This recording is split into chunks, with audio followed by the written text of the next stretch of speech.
Hello everybody, this is Sarah Twilight, and today I'm going to be doing a vlog on the books I read during Koreadathon. For those of you who do not know, Koreadathon is an reading challenge that happens on March 3rd through March 8th, and during the time you read books by Korean authors.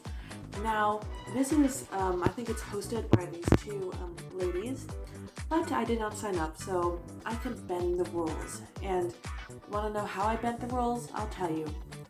So I was at the library and I was going to get one of the books I was going to read for Koreadathon.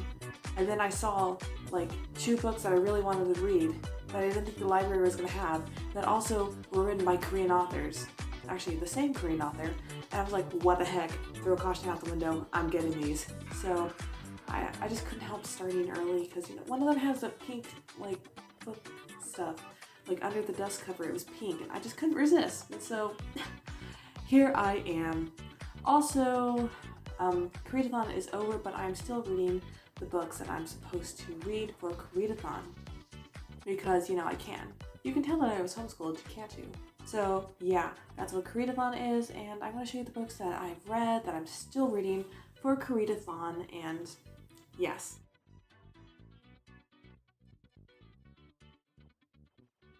The first book that I read was by Maureen Gu, and it is called I Believe in a Thing Called Love. It follows our main character, Desi. She is the kind of girl who is really involved in school activities. She's like going to be the valedictorian, and she's really good at everything she does. She's a complete nerd, and one thing that she isn't really good at is boys. I mean, one of her best friends is a guy, but it's like one of those guy best friend like relationships.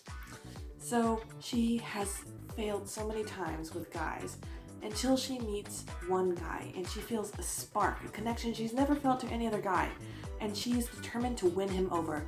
But how can she do that? Well, her father is a complete nerd and total fan of K-dramas, and she begins to watch them. And she devises a system, a way to win the affections of the man she has fallen in love with through the logic of a K-drama. This is a very sweet read, and I really liked it. As for the cleanness of this book, the F word said like 2 times, but that's like all. There is some language, and I mean, as for inappropriate scenes, there are none. It's just, you know, the teenagers thinking about inappropriate stuff sometimes.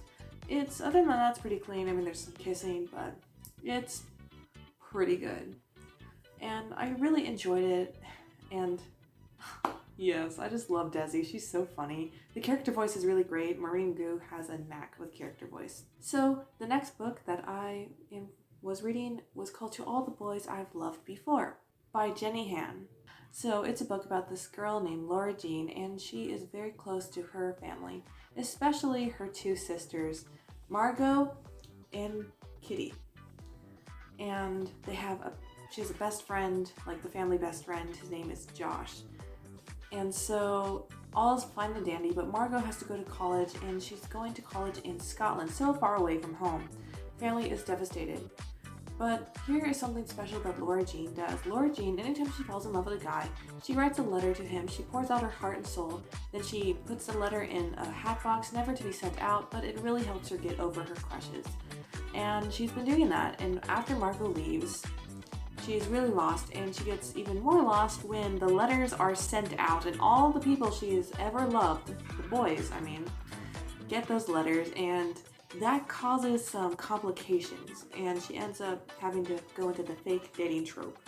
It's really good. It's part of a trilogy, and it left off on a cliffhanger, and now I want to read the next one. Yeah. It's a really good book, and as for cleanness of it, I think there's some language. It's not really clean, but here's the thing. Our main character is clean. She's like, her family's clean. She's like a really clean person, the way she thinks. She's pretty old-fashioned, and it's just the people around her, they cuss, and they'll mention like a few sexual things. But other than that, it's pretty clean, I must say. I really enjoyed it, and it really reminded me, especially the main character, she reminded me of Louise a lot. The next book that I started reading during the time I was reading that is by Axio. I'm still reading this. I can't wait to get my full attention to it. It's called The Girl Who Fell Beneath the Sea by Axio, and it is a really recent release. I bought it when it was still on pre-order and stuff. And isn't this cover like gorgeous? I swear, we can make covers like this one day. So this book is about a girl named Mina, and for centuries her village, her entire kingdom has been getting these storms and floods caused by the sea god. They don't exactly know why, but they believe he's appeased by giving him a bride. Each year they kind of sacrifice a certain person the elders pick out, and she has to go into the sea, seemingly to die, but to be whisked away to the spirit world to marry the sea god. And one day, the person who happens to be chosen is Mina's brother's June's girlfriend. And June is upset, and so he decides to go with her, and Mina's like, knows he's not supposed to do that. So Mina goes with him, and she sacrifices herself instead. And she's whisked off to the spirit world, only to find that the sea god is asleep. He's in an enchanted sleep. And now she has to do stuff to awaken him, and she goes on a journey, would meet some people. It's really fun. I quite like it, and it's actually a retelling of a Korean myth, which is really cool. So far, I really like it. I'm only like this much through. Your girl's a slow reader, but I can't wait to get fully into it. I'm really enjoying it. I really like stuff that Axio has written. Like, I have all her books now. I can't wait till she writes more. Right now, I am reading a book. I haven't finished it yet. I'm gonna have to take a break from it because it's a library book, and I was able to renew it, but I'm going out of town this week, so I have a rule about not taking library books with me when I go on vacation, you know? I don't want to break that. This is called Somewhere Only We Know. So it has two main characters. Number one, our character Lucky. She is a K-pop star, the most famous K-pop star in all of Asia. And she's a soloist, and her career's really taken off, and it's going to take off even more, but it has an effect on her. She's really feeling the joy she has had in past, and she's kind of sad. One day after her concert, she decides to get a cheeseburger. She is really desperate for that cheeseburger, man. Back to our other main character. His name is Jack, and he is taking a leap year, not a leap year, he is taking a, what's it called? It's a year, like, a rest year. He doesn't want to go straight to college after high school. I forgot what the term was. So he's just biding time because he doesn't want to go to college. He's actually really good at photography, and he actually works for this tabloid guy who, you know, to take pictures of celebrities and like scandalous pictures, if you know what I mean. And so he runs into Lucky, and he doesn't recognize her. And let's just say these two meet, and they end up changing each other's worlds forever. It's set in Hong Kong, and now I want to visit Hong Kong. I haven't finished it yet. It's like, I'm like this, but ignore the like library thing. Like this far into it.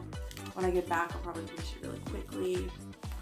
And I really like it because, you know, it has K-pop in it. I like reading about that stuff, but I also like reading about other places, and I really want to go to Hong Kong. The character voice is pretty nice. As for cleanness, so far it's pretty clean in the like romance department. There is some language, but I think it's actually really clean. Yeah, so far that I've read it. So that is all I was able to read for Koreadathon. I had planned on reading K-pop Confidential. It's a book I got for Christmas, but I guess I'm gonna have to save that for another time. If you guys ever want to read books by Korean authors, I would definitely recommend stuff by Axio and stuff by Kat Cho. Those are like the first two I can think of off the top of my head. I was thinking about rereading Rebel Soul because I wanted to write a paper about the main character's character journey, but that didn't end up happening. That'll have to be for another time. I hope you guys enjoyed this vlog, and I hope you guys like the books I talked about. If you want to see more video content, please click the subscribe button and let us know your thoughts below in the comments. Have you read any of these books before, and what Korean authors do you like? I'm Sarah Twilight, and thank you for watching. Bye!